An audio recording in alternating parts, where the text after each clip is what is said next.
आता एक मोठी बातमी सध्या समोर येते। दादा खिंडकर हा पोलिसांसमोर शरण आल्याची मोठी माहिती सध्या समोर येते।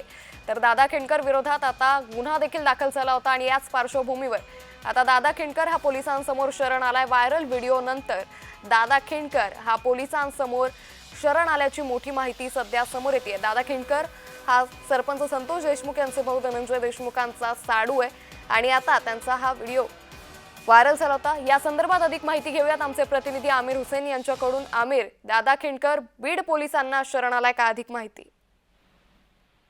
नक्कीच आपण जर बघितलं तर काल तर दादा खिंडकर यांच्या व्हायरल व्हिडिओवरचा जे गुन्हा दाखल झाला होता 307 गुन्हा दाखल झाला होता त्यांच्यावर। त्यानंतर आज सकाळी ते किमान 11 वाजता बीडच्या एसपी कार्यालयात स्वतःहून सरेंडर झालेले आहेत आणि त्या निमित्ताने त्यांना हजर करण्यात आलं, सरेंडर झालेले आहेत। दादा खिंडकर जे आहेत ते संतोष देशमुख यांचे भाऊ जे आहेत धनंजय देशमुख यांचे साडू आहेत। दादा खिंडकरवर जे मारहाणीचा गुन्हा दाखल झालेला आहे पिंपळनेर पोलीस स्टेशन मध्ये, त्यानुसार त्यांच्यावर 307 गुन्हा दाखल झालेला आहे आणि ते आता सध्या बीडच्या एसपी कार्यालयात दाखल झालेले आहेत। निश्चित 307चा गुन्हा हा दादा खिंडकर यांच्यावर दाखल झालाय। आता दादा खिंडकर हे स्वतःहून पोलिसांना शरण आले। आता या पुढची कारवाई कशा पद्धतीने असेल आणि दादा खिंडकर यांची चौकशी कशा पद्धतीने केली जाते? नक्की जर आपण बघितलं तर आता तर ते दाखल झालेले त्यांच्यावर जे कळम लावण्यात आलेले आहे 307, म्हणजे आता त्यांना न्यायालयात हजर करावं लागेल। त्यानंतर त्यांना आता पीसीआर भेटते की एमसीआर भेटते ते सुद्धा आपल्याला बघावं लागेल। त्यानंतरच आपल्याला कळेल की नेमकं पुढची कारवाई कशी असेल। निश्चित साधारण कधीपर्यंत पोलिसांची ही प्राथमिक चौकशी संपेल आणि त्यानंतर दादा खिंडकर वरती पुढची जी कारवाई असेल त्याच्या पूर्ण प्रक्रियेला सुरुवात होईल?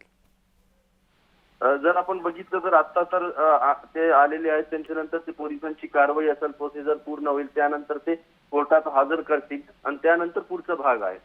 निश्चित आमिर, धन्यवाद आपण दिलेल्या सविस्तर माहितीसाठी। तर दादा खिंडकर हा बीडच्या पोलिसांना आता शरण आल्याची मोठी माहिती सध्या समोर येते। तर बीड मधील आता एक मोठी अपडेट सध्या समोर येते। बीडमध्ये दादा खिंडकर बीडच्या पोलिसांना शरण आलेला आहे। बीडच्या आता या पुढची कारवाई कशा पद्धतीने होईल ते पाहणं महत्त्वाचं ठरणार आहे। मात्र एका व्यक्तीला मानुष मारहाण प्रकरणी बेदम मारहाण करण्यात आली होती आणि हा व्हिडिओ सध्या व्हायरल झाला होता। आता या संपूर्ण प्रकरणी बीडमध्ये दादा खिंडकर यांच्यावरती 307चा गुन्हा हा दाखल करण्यात आला होता। आता या पार्श्वभूमीवर दादा खिंडकर हे स्वतःहून आता पोलिसांना शरण आल्याचं सध्या पाहायला मिळतंय। त्यामुळे या पुढची कारवाई कशा पद्धतीने केली जातात, दादा खिंडकर यांच्यावरती पुढे कशी प्रक्रिया केली जाणार, त्यांच्यावरती आणखी कुठले गुन्हे येणार का, चौकशीत आणखी काय समोर येणार, हे सर्व पाहणं महत्त्वाचं ठरणार आहे। मात्र मोठी माहिती सध्या समोर येते। दादा खिंडकर बीडच्या पोलिसांना शरण आले। सध्या बीड अशा घटनांनी हादरल्याचं पाहायला मिळतंय।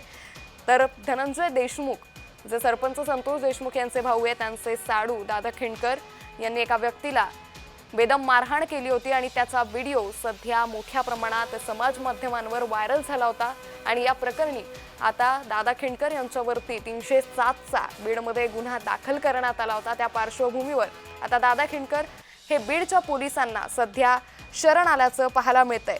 तर दादा खिंडकर यांच्यासह आता पुढे काय कारवाई होणार हे पाहावं लागेल।